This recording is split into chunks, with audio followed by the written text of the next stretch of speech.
This episode is brought to you by Moft. I love a good phone or tablet accessory, but I need them to be sleek and useful. That's why I love Moft.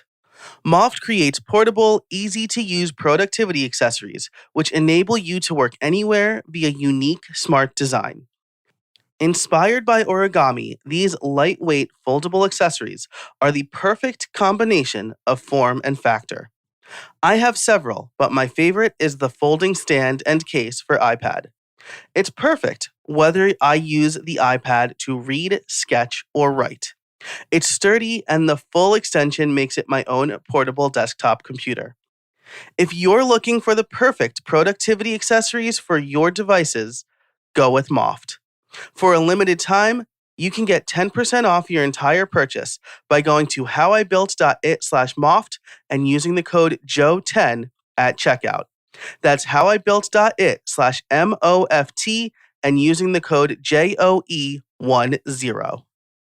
Hey everybody, it's another live coaching call. Scott Cowan runs a podcast called Explore Washington State. It's part of a greater site all about Washington.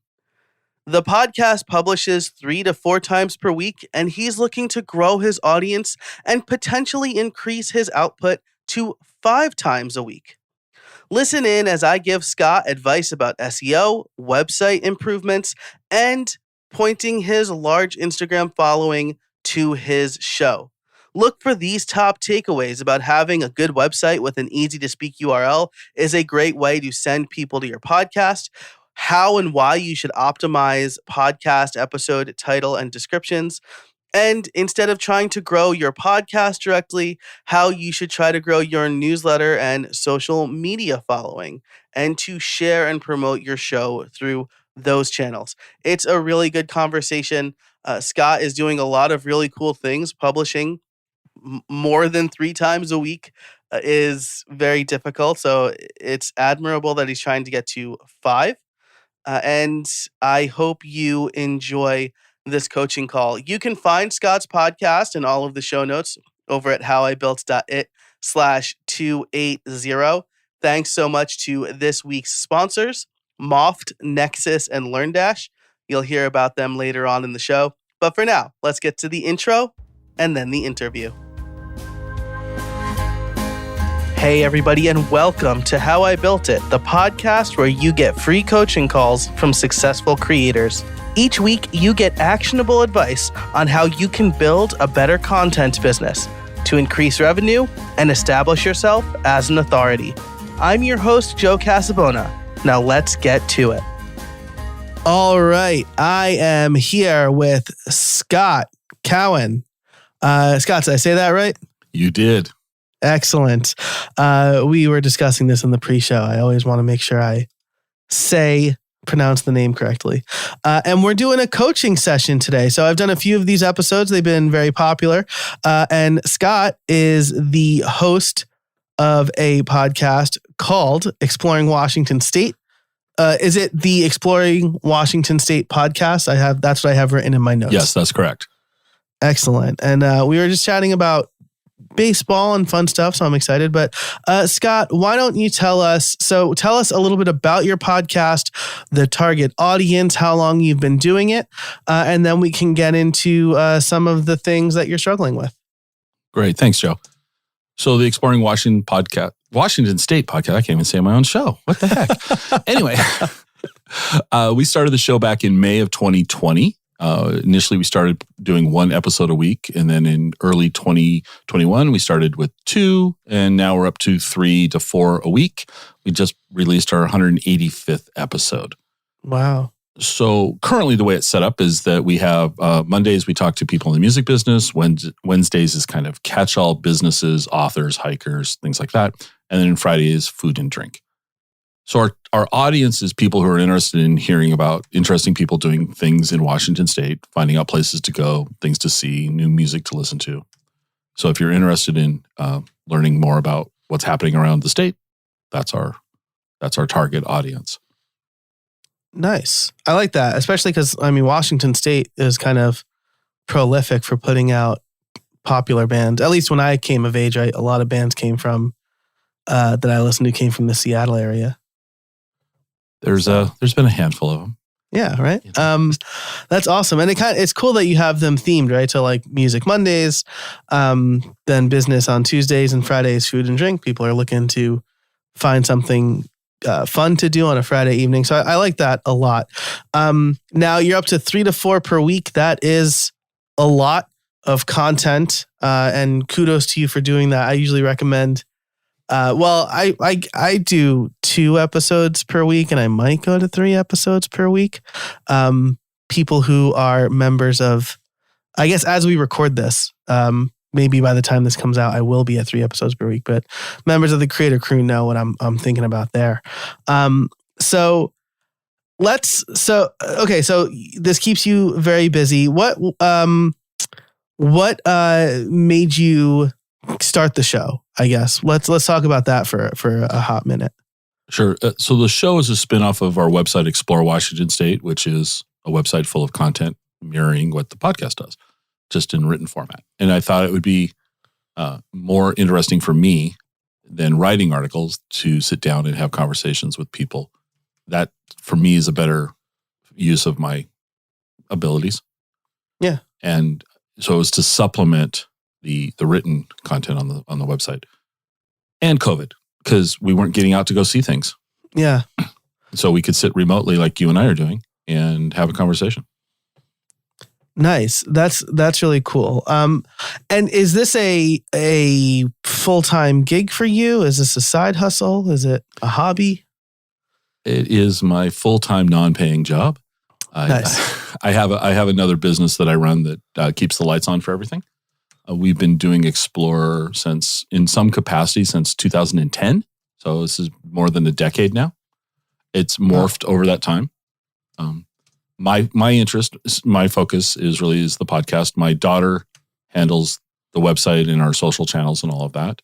And then I am the person who does the guest outreach, recording the shows. We have somebody that does light editing. And then I'm also the one that's supposed to be promoting the show. And, well, honestly, I don't do a very good job of that.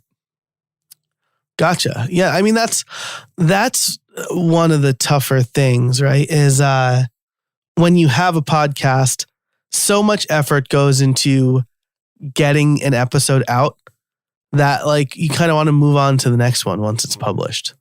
But as we were talking about in the pre-show, it sounds like your biggest struggle is audience growth. Is that right?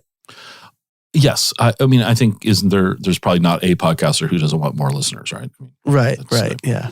That stat seems to be the holy grail, at least. But I don't want it to be the North Star of what we're doing, but I do want it to expose our content to more people, because I think given the variety of content. So let me ask you this question before I go further. Yeah. Since we have these siloed categories, so you might really be interested in what we're talking about on Mondays. Like you want to hear me talk to, Mark Pickrell of the Screaming Trees. You're like, that's cool. I want to listen to that. But you could care less that we're talking to an author on Wednesdays. And then Friday's food and drink. And you're like, okay, whatever. So are we hurting ourselves by having such a wide variety of topics? Yeah. So that's really interesting. That's a really interesting question. I don't. If this kind of goes back to why did you start the podcast, right? So if I'm talking to people who want to start a podcast, I always think, why? What problem are you solving, right? And then that is the guiding light for your content and how you're going to monetize and how you're going to grow. And if why you started the podcast is to get people interested in Washington State and learn about things that are going on there, no, I don't think you're shooting yourself in the foot. Because the thing is, right? Like, I mean, like Stuff You Should Know is a huge podcast, but they put out 4 episodes a week, or 5 episodes a week. They do their 2 main episodes. They do 2 short episodes. And then on Saturdays, they resurface old episodes and Stuff You Should Know Select. So if people are subscribed, they can choose whether or not they want to listen to a particular episode. So I think more content is probably a good variety. Where do you host the podcast? It's hosted on Buzzsprout. Okay, cool. So one thing that I've kind of experimented with doing is on Castos, you can create these series, like you can create like a podcast network, sort of, and you can have these discrete feeds for each category that then all filter into a main feed. Like the Incomparable does this too. So like you could have Explore Washington State Music Mondays as a separate feed, and then Food and Drink Fridays as a separate feed, but then they both go to your main feed. That's an infrastructural change. I don't think that'll help you get more listeners. It's just kind of more things to manage. But if you are worried let me ask you about that though. Yeah. So if somebody listens to Music Monday, yeah, and two people listen to Food Friday, yeah, does that mean that the show would show 3 listeners? So the way Castos does it, yes, you could see an aggregated listener download, like listener or downloads numbers. Okay. And then you could break it down by feed and by episode. That's intriguing, actually. Okay. Yeah. Right. So it's interesting. Podcast networks in general probably don't work for most people, but in this case, if you are putting this time and effort into a bunch of these kind of discrete categories that serve as in like this overall show, then I think like a quote unquote network could work. But as far as audience growth, I think there's probably a few things that that might help a little bit more. So first of all, you use Buzzsprout. Are you publishing the episodes on the website? This is where I have to admit that we are falling down 80% of the time. We are the intention is yes. And the intention is that each episode gets its own post, Explore Washington State / episode 131 and content there. I accomplish that, if I'm lucky, 20% of the time. Okay. So I think that could be a main driver of growth for you. And I know it's a lot of work, and I know this because I don't do it myself. I have a VA who does it. So she basically, once I record these episodes, I write the description and the title. I might have to give my editor some notes, but after that, I don't touch these episodes again. They go to my editor. My editor uploads it back to Dropbox. My VA takes it from there. And she uploads it to the website. Now, the way I have it set up, right, is I have to publish on my website in order for the new feed or in order for a new episode to go public, right? So I'm using WordPress and I'm using Castos, and I'm using Castos' WordPress plugin. And so when I publish a new episode in WordPress, that is how my feed is updated. But I think having this canonical link for people to go to makes it shareable, right? Because otherwise people are just trying to share in whatever app they use. And if they're sharing it through Apple Podcasts, right now you're alienating slightly less than half of the United States, but like 70% of the world who don't use Apple devices. Or even worse, like if I share using Overcast, like that's probably like 10% of podcast listeners at best. Whereas if you say, yeah, go to explorewashingtonstate.com/164, and then you can share the episode, get the show notes. Now people are maybe looking at other episodes that they want to check out, or you have the subscribe buttons right on the episode page. So I think that's always the number one thing I recommend people do. And if you don't do that, at the very least, you can have so you have /podcasts, right? Yes. But maybe, so I'm not sure if Buzzsprout, I'm going to assume they do because they're like a pretty modern, they're pretty modern. And in fact, I recently interviewed Albin Brook, who is the head of marketing over there, so you can check that episode out as well. We talk about starting a podcast, but so Buzzsprout is like pretty on top of things. Do they have a playlist widget, like a playlist thing that you can embed on your website? No, they do not. No, they do not. Interesting. At least let me re-answer that. Yeah, I am not aware that they do, and I believe I would have found it if it was an option. Yeah, right. Yeah, if you were looking for it, I imagine I'd like to ask you a question though. Yeah. So you said, Explore Washington State /163, right, or whatever. Yeah. I have heard in the past though that for SEO purposes, wouldn't it be? So am I trading off here? So I do like the way on your show you're like, /1 episode, 125, whatever. It's right. Super easy to remember. We've named ours episode -125. Mm-hmm. Doesn't mean I can't go in and rename them all. Right. But so to me, am I losing something in the SEO? Yeah. So this is important, right? People will be able to go to howibuilt.it/208 for the show notes, but that is going to redirect people to something that says like howibuilt.it/live-coaching/grow-podcast. So I have a redirect in place for the number that will then take you to something that is more SEO friendly for the URL. But that's a great question because you're right. The URL does need to have like the keywords that you're trying to jam on and rank for, and a number won't do that. But the number serves the number is driven by a redirect. So let me ask you this: what are you using for the website? WordPress. Okay, cool. So there's a few plugins that you can use for redirects. My favorite is Redirection. It's free. It's very simple. And you can, so that's the one that I use most of the time. There's another one that I think is called Quick Redirects, where you can actually create the redirect on the page, but Redirection's a good one, right? Because it has its own page in the WordPress admin. You grab the full link, right? The permalink for the post or the episode. Or even, right, if we're doing this, you can get like the Buzzsprout page, right? Because that's creating a page for each those for are each pretty episode. Limited though with what you can do with them. Yeah. I'm going to recommend that you create the page on the WordPress site.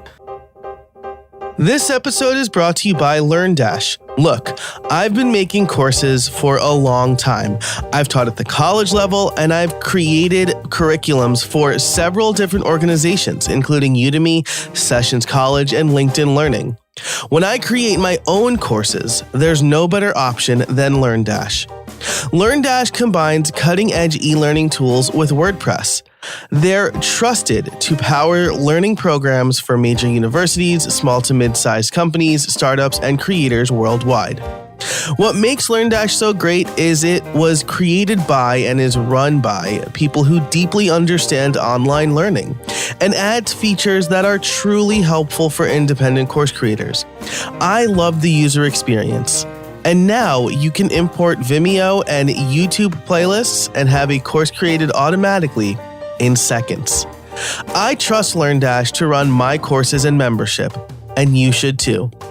Learn more at howibuilt.it/LearnDash. I'd like to ask you another question though, and this is SEO related too. So we do our show differently than how you described it. You said you publish it and then that's what pushes out the syndication. Yeah. Our episodes go live at midnight on the date of publication. And so that Buzzsprout page that's created for each episode is technically, Google would think that was the original content versus a show page we create. Right. Am I overthinking that? Is that, am I getting in? A little bit. Okay. I mean, so I'll just straight up say I'm not an SEO expert here, but if you, in this case, the canonical link is whatever you're going to want it to be because they're not exactly the same, right?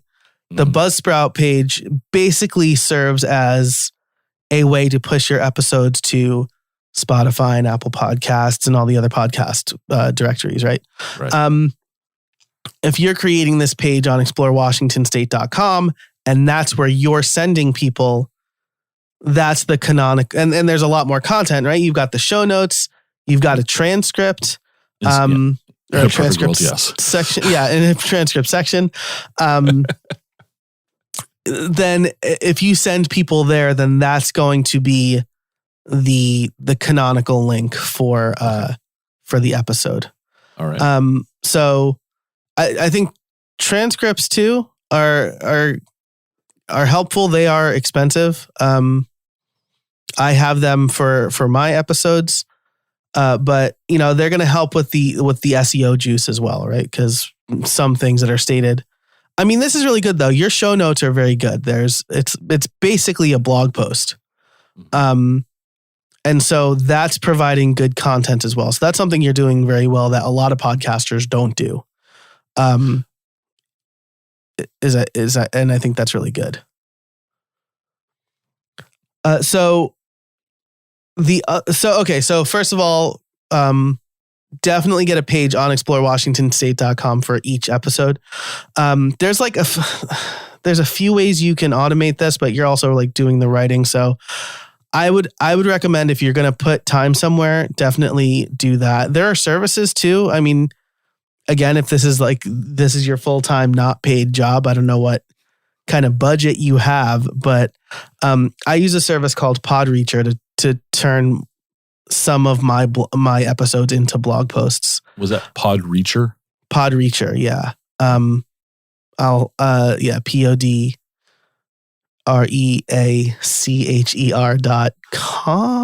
I'll put it in the show notes. I'll send that to you separately, but I'll put that link in the show notes for everybody else. And they do a really nice job. The other thing I would do here is, I'm looking at episode 164, Monica Guzman, Seattle author, episode 164.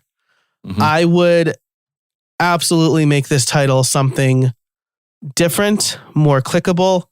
Maybe you talked, let's see, she's a mother of two. I never thought of it that way. How to have fearlessly curious conversations. So I would probably have something like this, right? Where it's how to have curious conversations in a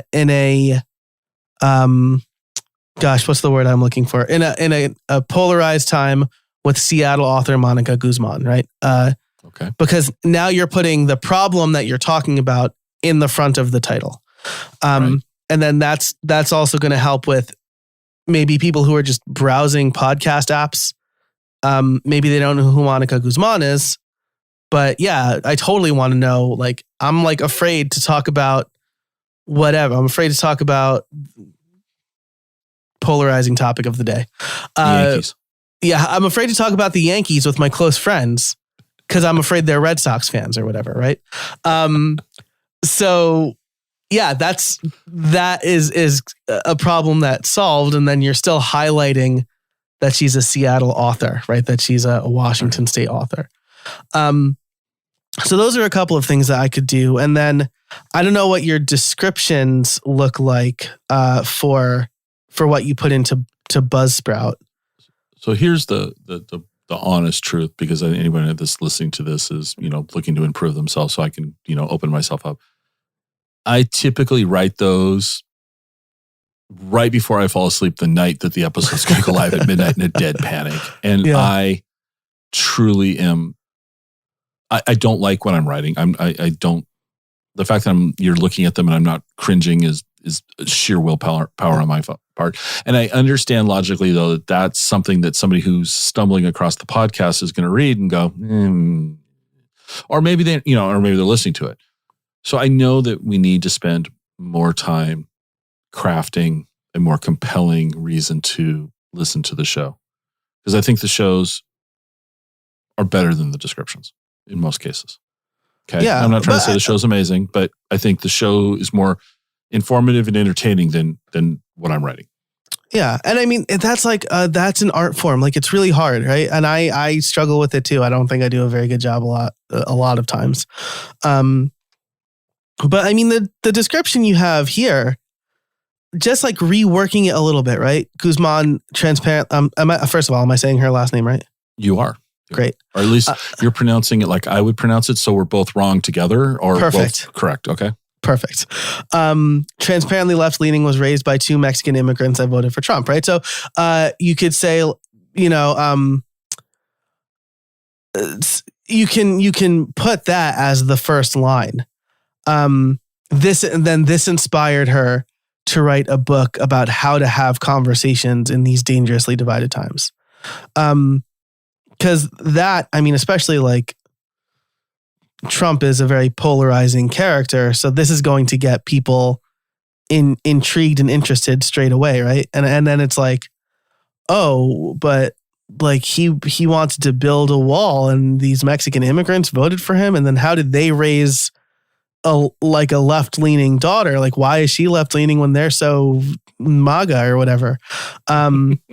So like, just a little something to spark that curiosity. I think as people are scrolling or searching, then they'll find, they'll be more likely to click on that. So those are optimizations that you can make to your episode titles, descriptions, etc. All right. That's not the whole thing though, right? Because you still need to get it in front of other people. And the best advice, which this is timely because I just saw it recently, is don't necessarily try to grow your podcast. Grow your newsletter. Grow your Facebook group. Grow your Instagram or Twitter or TikTok following, and then promote your podcast to those audience who have opted into following you in those places. And I think that's really good advice because people might not always listen, but you have an audience where you could put the show in front of them when a new episode comes out. Are you aware of any ways to track conversions from, let's say, Instagram to listening to a podcast episode? The best way to do it probably is to create a short link with they're called UTM codes. Is that the right word? Yeah, it's like basically stuff at the end of the URL that's like source Instagram or whatever, right? Instagram, like Twitter automatically adds these, right? This is why they convert everything to their short link because they want to know where people are going and what people are clicking. I wouldn't be surprised if Instagram's a little different, right? Because they're not putting links in places. You can do it in your stories now. But yeah, like using those UTM metrics would be the best way to do it. And then you would go to Google Analytics and see, okay, Instagram is killing it, or like TikTok is killing it, or Facebook is not, even though they're kind of, do they have a place in Washington? No, I'm thinking of Amazon and/or Microsoft. Well, Facebook has a small campus in Washington. Oh, okay, cool. That's so interesting, right? Like, I feel like Washington is like the Silicon Valley outside of Silicon Valley. I think we have the nickname like the Silicon Forest or something like that. Because I like that. When you think about it, Amazon's here, Microsoft is here, Nintendo. I did Google not know Nintendo was there. Yeah, wow. Fun fact, I used to be a game counselor for Nintendo back in the day when the Super NES first came out to the shores of the United States. Yeah, that's how old I am. That's awesome.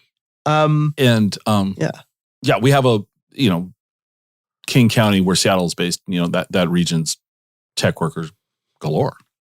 Yeah. In fact, I saw a stat last year that there was more people with the title of software engineer than worked in retail. Oh, wow. Mm-hmm. Wow. Mm-hmm. That's really cool. That's a fun fact. Okay. So here's another thing, right? That you could do, I think, to try to grow your audience. Interviews are fun. People also like short form. content, like short form tidbits, takeaway content, things like that. I had a coaching client that had a recipe of the day podcast, and she would basically, it was a short form podcast, and she was repurposing her blog content. So, because she had a recipe blog, so she would pick one of those recipes, publish it as a blog, as a podcast episode.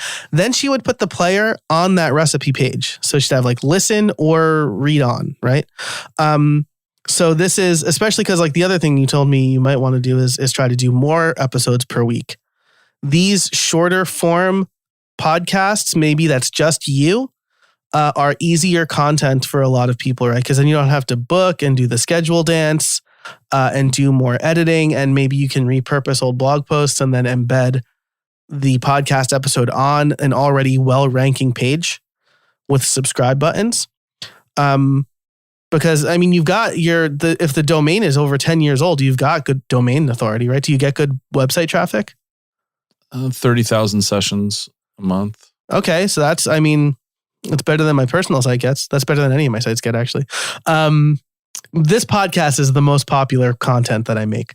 So that's really good, right? So you want to leverage that, right? And I know we're like bleeding into this other struggle that you have, but repurposing that content could be a good way to surface old content, get people to listen, maybe instead of read, because people do prefer to listen instead of read, especially when they're commuting, and then get to more episodes.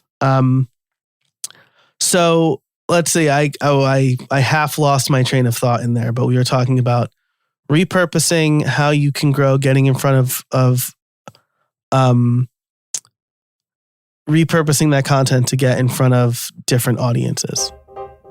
This episode is brought to you by Store Builder from Nexus. When it comes to setting up an e-commerce site, you have a choice between easy but limited or a limitless platform that you need to manage yourself. Until now. Store Builder is e-commerce made easy for everybody. It saves you time and delivers a storefront that lets you get to selling. As someone who set up multiple e-commerce sites, I can tell you that Store Builder has been a much easier experience than anything else. Answer a few questions, add your content, and sell. Store Builder was created and is supported by e-commerce experts at Nexus. Get the speed, security, and support you need when you need it. Are you ready to launch your perfect online store? Head over to howibuilt.it/storebuilder for a special offer. That's howibuilt.it/storebuilder. I have a question. It's something we're not doing, something I hear people talk about. And basically, the intro, we have no calls to action on the podcast. Mm-hmm. There's no calls to subscribe. There's no calls to sign up for the newsletter. There's nothing.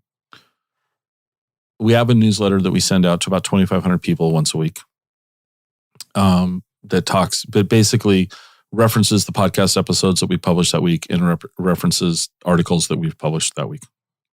Or every now and then I pull something out that's relevant, that's, timely, more evergreen. Would you recommend a second newsletter for just podcast listeners? And if so, what would be the reason that they would want that newsletter? Yeah, so I think if you are asking that, then probably no. But I don't know what you're using for your newsletter provider. ConvertKit. Okay, great. So what you could do is have a call to action that is, hey, do you not want to miss an episode? Do you want to get a digest of everything that we put out and pick the favorite thing that you want to listen to or read? Sign up for our newsletter. It goes out every Monday, Sunday, Friday. But yeah. It goes out every Friday. It tells you everything that we covered this week. You can sign up over at, and then have I would say subscribe is probably a good one, right? So explorewashingtonstate.com/subscribe. Have the form there. Tag them as podcast listener. Or even make a separate form that you'll know if they signed up from that form, it's because they're a podcast listener. Okay. And then you could also, on that page, have your subscribe buttons, right? So, hey, while you're here, why don't you give us a little subscribe in whatever your podcast player is? But that's a really clear call to action. It promotes the website, and then it gets people on your mailing list, which then, because here's the thing, either people aren't checking their podcast player every day, or they are skipping titles that maybe don't sound enticing to them. But no matter what, they're going to see you they're at least going to see your name in their inbox, right? And then if you say, hey, in this episode, like we talked about, like a very a liberal woman who has 2 Mexican immigrant parents who voted for Trump. This is a story that you absolutely want to hear, right? And so I said liberal, but I said left leaning. That's not me editorializing. That's just the word I grabbed.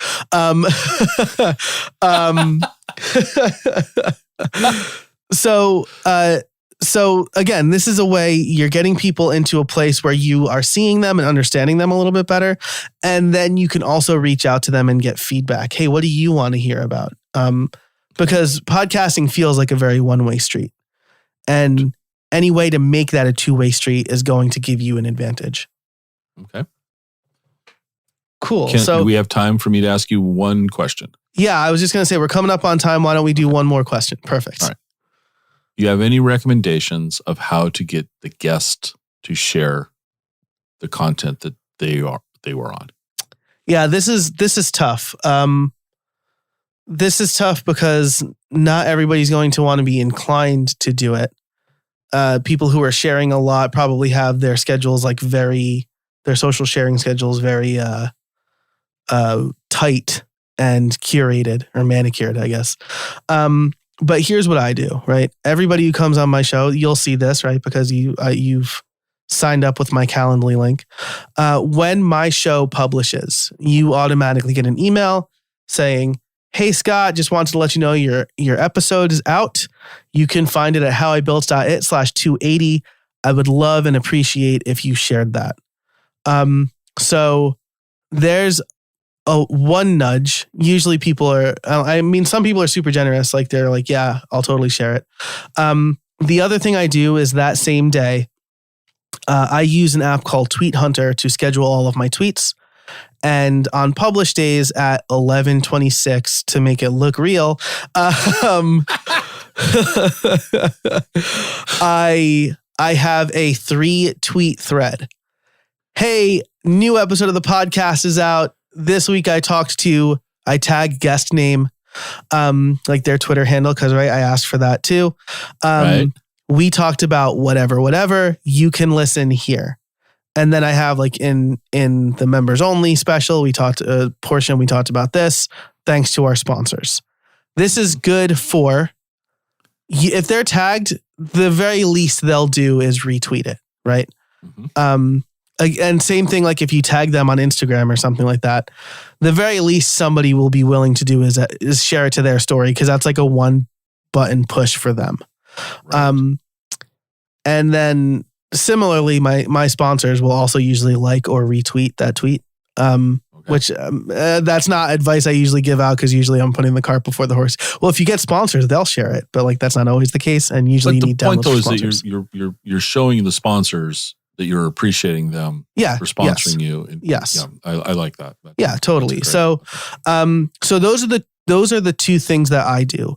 What I've seen done where I could be better, right, is also send the graphics, because my VA also creates a couple of graphics.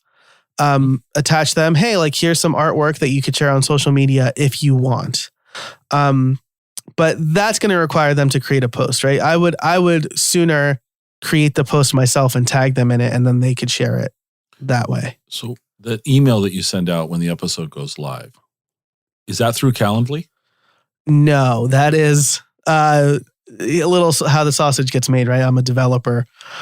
So I wrote a plugin that sends the email when the episode publishes. Nice. Yeah. So that's more automated for me. But let's see. If you know that you will always publish exactly whatever 10 days after the interview, then you could set it up through Calendly, right? Because Calendly does send those follow-ups. Otherwise, what I would probably do is just create a reminder on publish day, like publish post, email person, and then use like a text expander snippet. Full disclosure, Text Expander is a sponsor of this podcast. And this is an unsolicited plug. I use Text Expander and I do love it. Nice. Yeah. So great. Yeah, absolutely. Yeah. And so, have a text expander snippet that has just kind of like the stuff I just said, right? I mean, like if you use like some email clients will have like templates too. But I generally like Text Expander the best there. Okay. Yeah. So you usually you ask for it and that will increase your chances. For me, I've heard like 25%. For me, it's closer to half probably. Because again, I'm like already giving them the link and I'm sharing and I'm tagging them on Twitter or whatever social media they're on. And so that makes the share a little bit easier for them. So if you, for example, let's just use this conversation. When you publish it, you're going to tag us on Twitter, but do you tag on all social channels? Or do you just do Twitter? I don't post the show that often to other social channels. So for me, it's Twitter. That's where most of my audience is. I'm on Instagram, but that's mostly like me sharing pictures of cigars and my kids. Two things that go hand in hand, I guess. These are photos of your kids with cigars, right? No, definitely not that. Each photo is discreetly a cigar or a child. Okay. All right. Just clarifying question there. Yes. So Twitter is definitely the place for me. That's where my biggest following is. So and that's would you recommend we do this where our biggest following is? 100%. Yeah. Okay. And if you have feels like maybe Instagram is that for you, or would it be Facebook? We have 86,000 followers on Instagram and 20,000 on Facebook.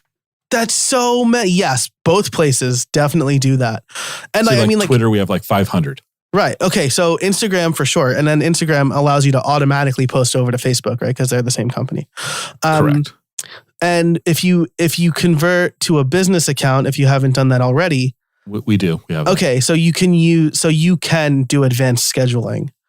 So if you're batching episodes, right, you can use Buffer or Publer or one of the other million. Tailwind, I think. Tailwind. Yeah. To schedule those out. And that's exactly what I do on podcast batching days. I'll record these episodes, I'll put them in folders, and then I will write the titles and the intros. It's usually Thursdays. I'll write the titles and the intros. I'll record the bumpers. I'll write the social media and I'll put it in Tweet Hunter. So I'm kind of in that mode, doing it, churning through that. And then all of that goes out to either the robots that will publish it or the people, my team, who will do it.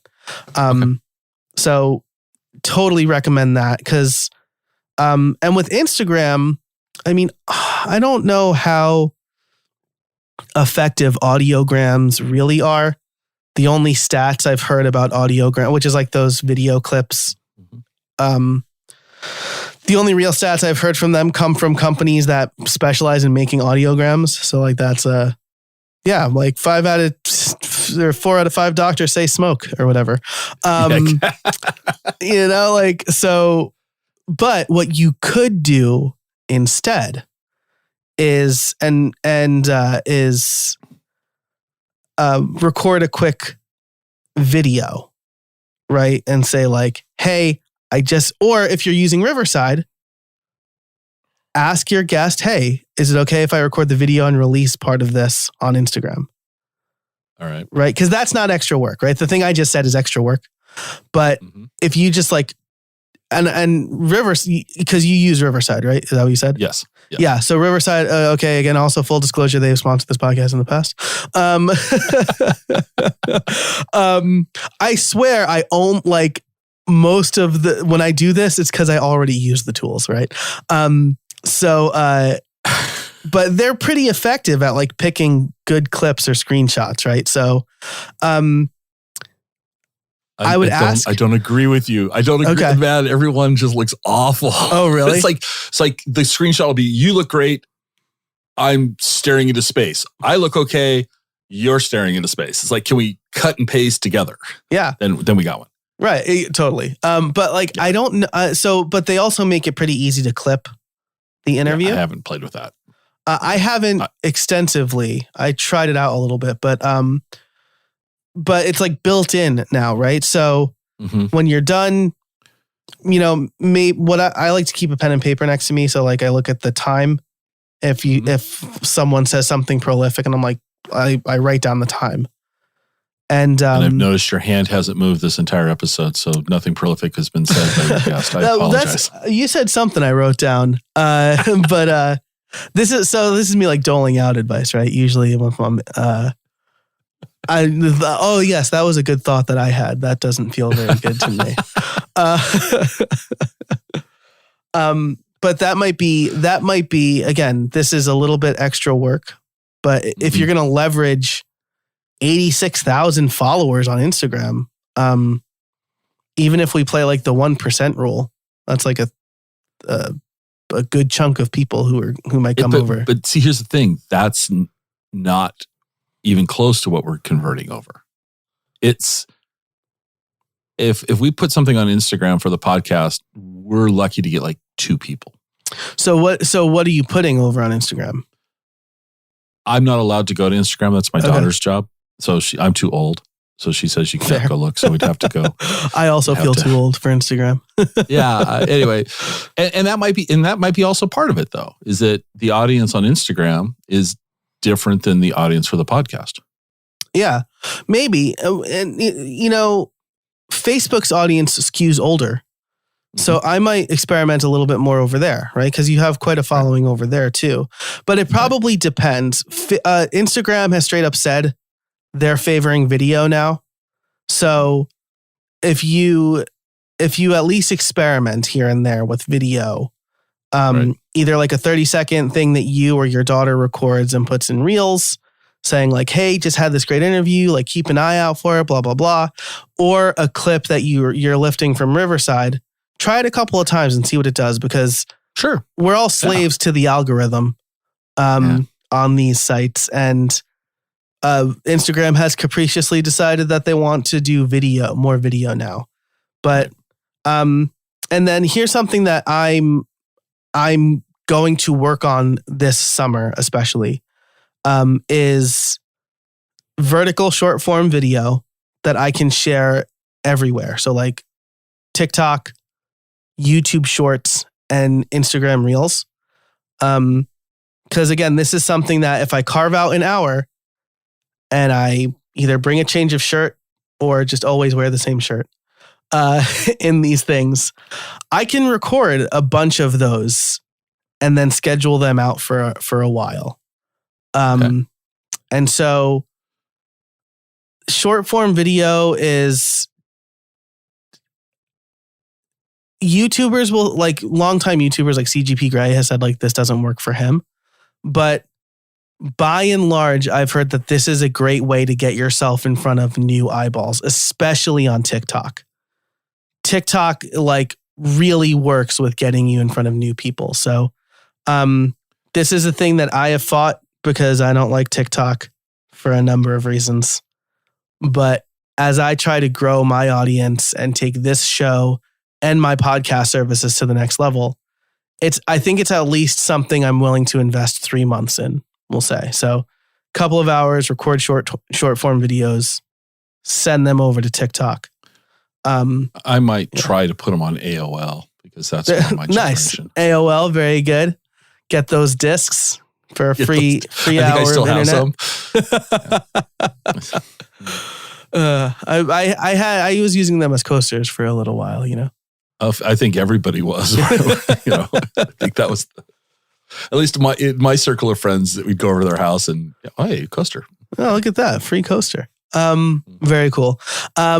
Well, Scott, I hope this was helpful. There's some great takeaways. Thank you. Awesome. I took some notes here in Notion, so I will summarize. If you're listening to this part, you've heard the summary at the top of the show already. But Scott, good luck. I'll keep an eye on your socials, and I'll subscribe to your show. And I appreciate you coming on the show to do this live coaching session with me. Joe, thank you so much for taking the time. This was great. There's some great takeaways for me, and I really appreciate your insight. Awesome.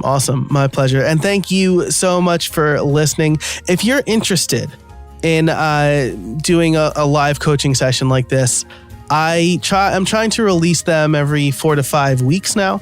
So you can head over to the show notes over at howibuilt.it/280. And I give preferential treatment to people in the creator crew. So you can sign up for the membership over at that show notes page as well. It's just $50 a year. That's less than $5 a month, which is absolutely less than a fancy drink at Starbucks, which started in Washington. So thanks so much for listening. And until next time, get out there and build something.